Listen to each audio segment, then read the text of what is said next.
This is the Brooklyn Bridge Park. It's the upper end of the Brooklyn Bridge Park. And we're going to head south. We're actually at the Fulton Ferry location where the park ends. Okay, Gary's Tour fans. It's an absolutely gorgeous day in New York City. It's Mother's Day 2025.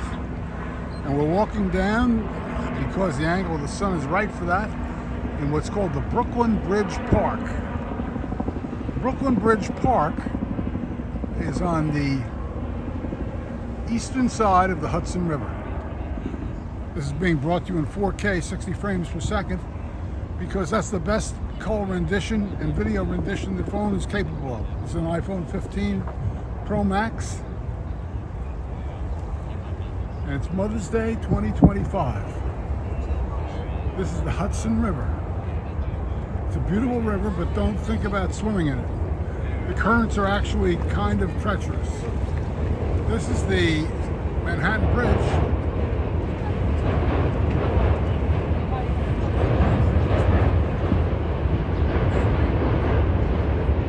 You can hear the subway in the background going across the Manhattan Bridge.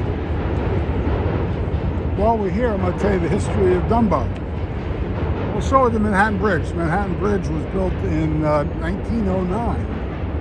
It was the third bridge that connects Manhattan to Brooklyn.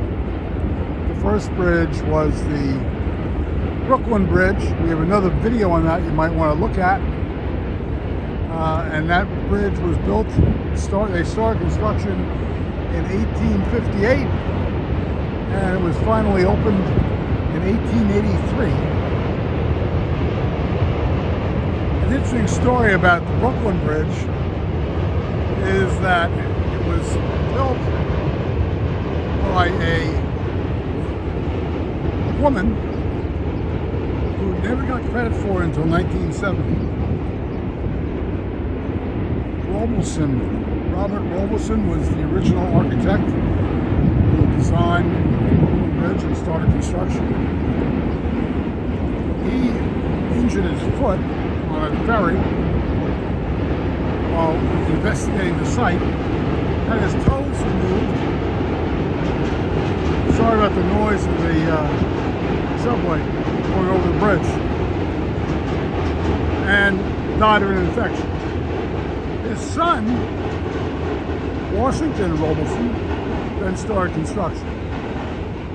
And the way they constructed the Brooklyn Bridge was they built a box, an airtight box, put it on the bottom of the Hudson River, and then the people would dig out the muck and carry it up, get it out of the area. And that muck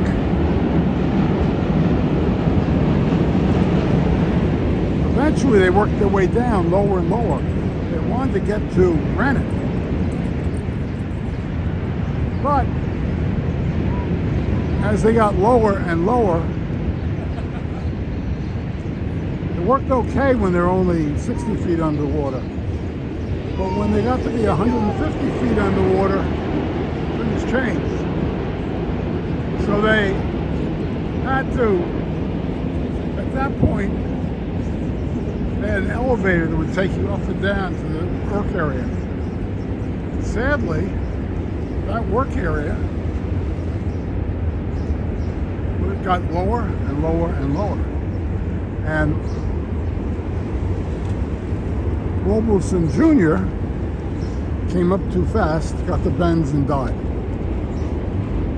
So the only person who could fix the bridge and build it finally was his wife, Ellen. Ellen actually is responsible for finishing the construction of the Brooklyn Bridge. She's looking at right down there. I'll stop talking about the things.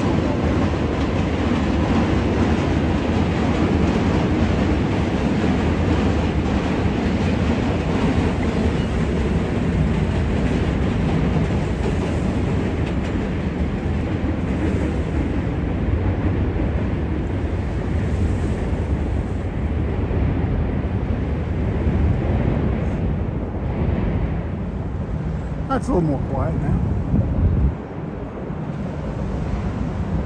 So Ellen finished the construction.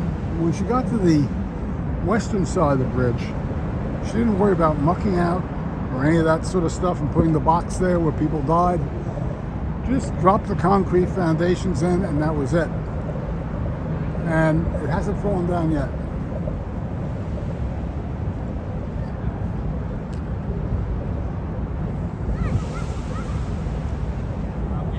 This is the Brooklyn Bridge Park. And this is the Environmental Education Center.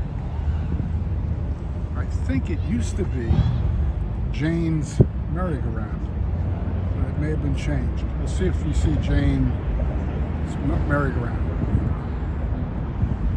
The next interesting story I can tell you about Dumbo is that in the 1820s, the Dumbo section was sort of like suburban Manhattan. You had to take a ferry to get here. There was more land, more open space. It was nice and peaceful and quiet. So it was a residential area, essentially. Then, in the 1850s, the Industrial Revolution started to grow with great force. And what happened was, the factories that were paying higher rents in Manhattan decided to move to Brooklyn to save money. So a lot of them moved to as close as they could get to the Brooklyn Bridge and built here in the Dumbo area. That would be the 1840s, 50s, and 60s. Many, many people in Dumbo did very well. There was a gentleman named Gair, G-A-I-R, from Robert Gair from Scotland, who came over when he was 13 years of age, fought in the Civil War, and then when he got back from the Civil War, he invented corrugated cardboard. Corrugated cardboard uses 3 pieces of cardboard, not just one thick piece. What the corrugated cardboard does is there's 2 outer pieces as you look, if you look at a piece of it, and another piece on the inside that is sort of corrugated. It goes up and down at angles and is literally glued to the other 2 pieces of cardboard. This gives the entire sheet of cardboard much greater strength. He invented that and bought a lot of property in this area, in the Dumbo area, and a lot of the buildings still have his name on them. This is the famous Pebble Beach. Not really the best place to go swimming, but you could if you wanted to. As I say, it's sort of sheltered a little bit here, but you still have very strong currents in the Hudson River. And I'm sorry, in the East River.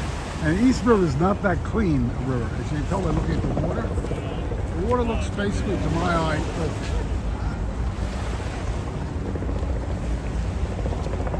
and it's early on a Sunday morning. It's only about 11 o'clock, and you can see the crowds are starting to fill up here. Dumbo, in recent years, has become a significant tourist site.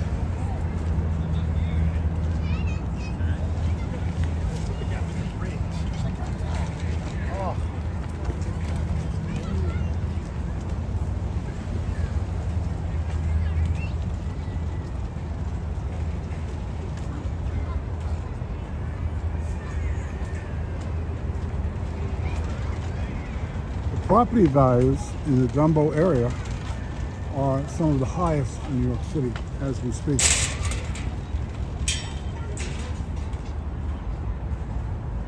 Gives sort of new meaning to really an expensive area. And a lot of the expensive stores are moving here. The other area, we have another video that we've done on the High Top Walk on the west side of Manhattan. And on the High Top Walk, the property values there have also started to skyrocket.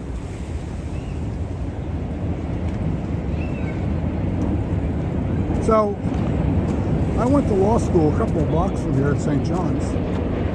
And let's go down to the beach and see how it looks.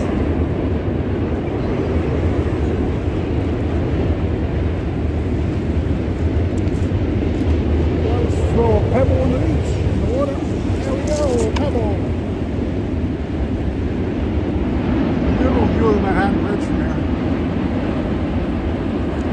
It's hard to believe that was built.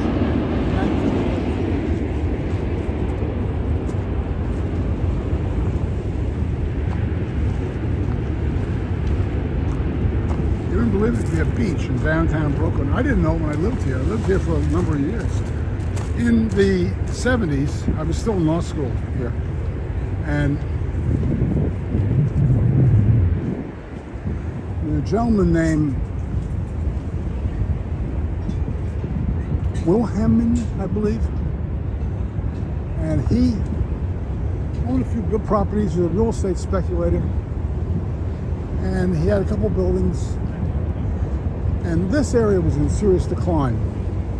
After World War II, the factories in New York started moving out of New York and went south to Alabama and Georgia, Arkansas, because labor rates were lower. So, in so doing,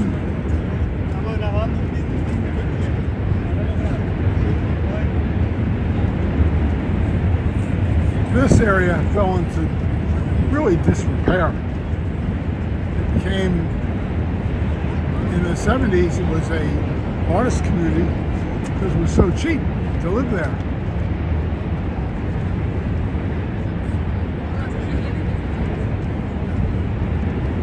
There's the Brooklyn Bridge in the background, by the way.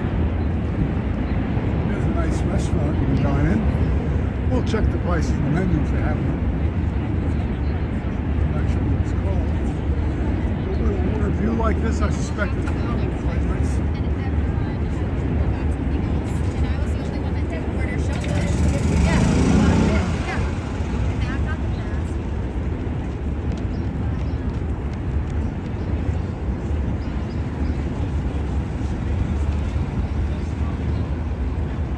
Someone's happily getting married here. The Empire store. This is the market. This old warehouse has been converted to a food establishment. You can call it a food court if you like.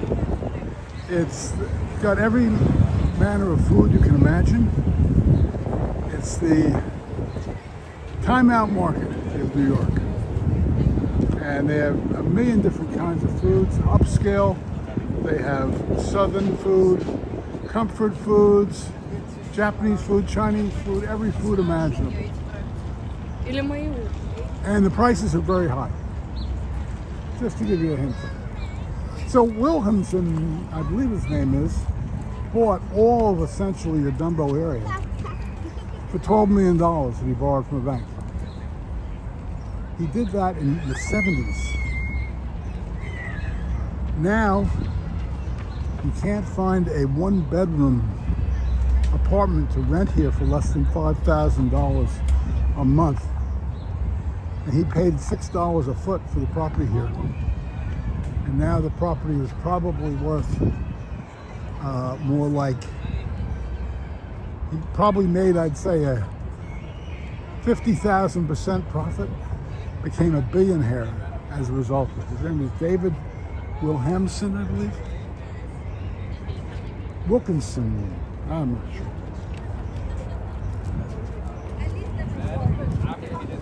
This is Jane Wilkinson's merry-go-round. She bought this in the 80s. as an extra attraction so that people want to live here. And by the way, obviously it worked.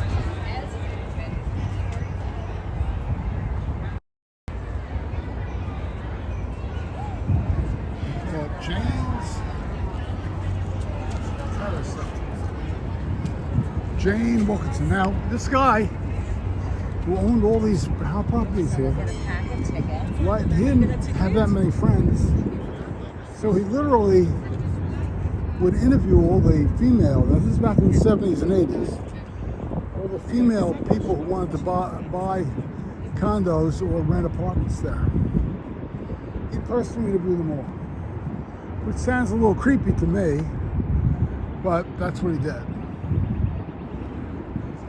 In reality, he may have had an honest feeling about it because he eventually found a woman he liked by doing that, interviewing people who were prospective tenants, and married her, and that was Jane. I guess when you're a billionaire, life is still hard. He took a real chance, by the way.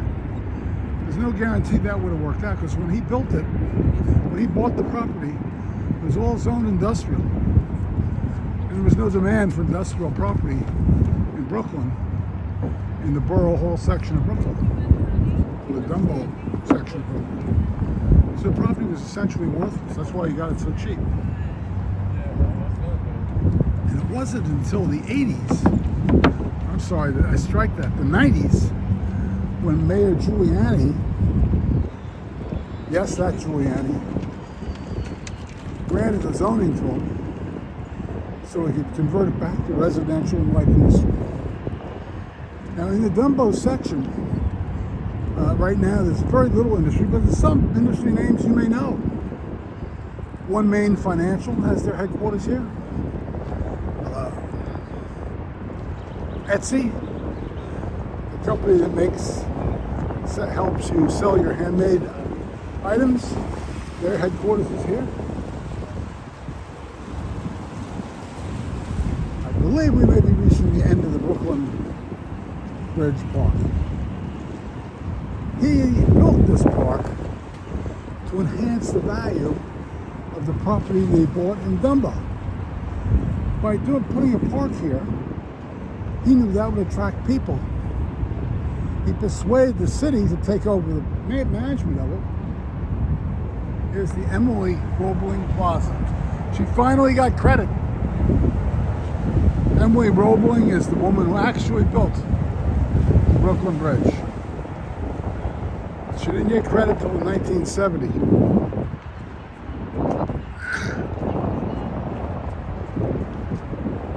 We have another video on the Brooklyn Bridge. I suggest you like it. We walked across the Brooklyn Bridge one day. Another beautiful day. Here's Lower Manhattan, all built up. I live in Brooklyn Heights. We also have a video on Brooklyn Heights that you might enjoy looking at.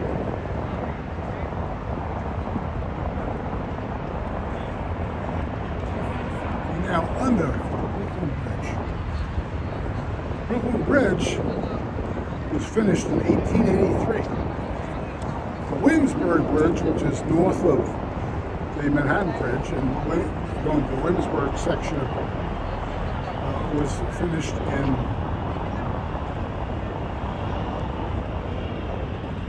1903. And the Manhattan Bridge was finished in 1909.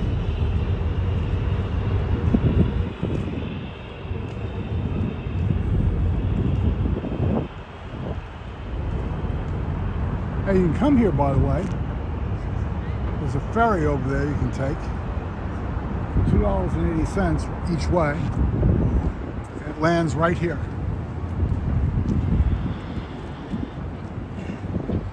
This is where the Brooklyn Bridge Park ends. And there's a great restaurant here, one of my favorites, called the River Cafe. We sit in a beautiful dining room, facing out, looking at the river. You can have lunch, breakfast, or dinner. It is a little pricey, but I do like it. I've been there a number of times.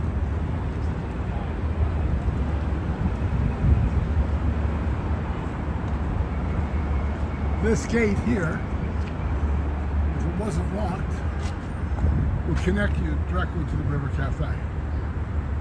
And this is the garden in the River Cafe.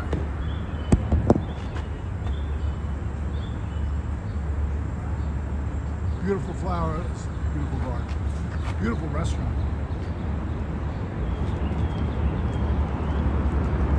You can, but they don't want you just walking through their garden. For some reason, I don't know why. But, Gary's Tour fans, this concludes the tour of the Brooklyn Bridge Park. Down at Brooklyn Bridge, and there's another view of the Manhattan Bridge in the distance. We hope you enjoyed it. If you like this video, subscribe and like. And remember, we're sponsoring a tour to Ireland next May 8th.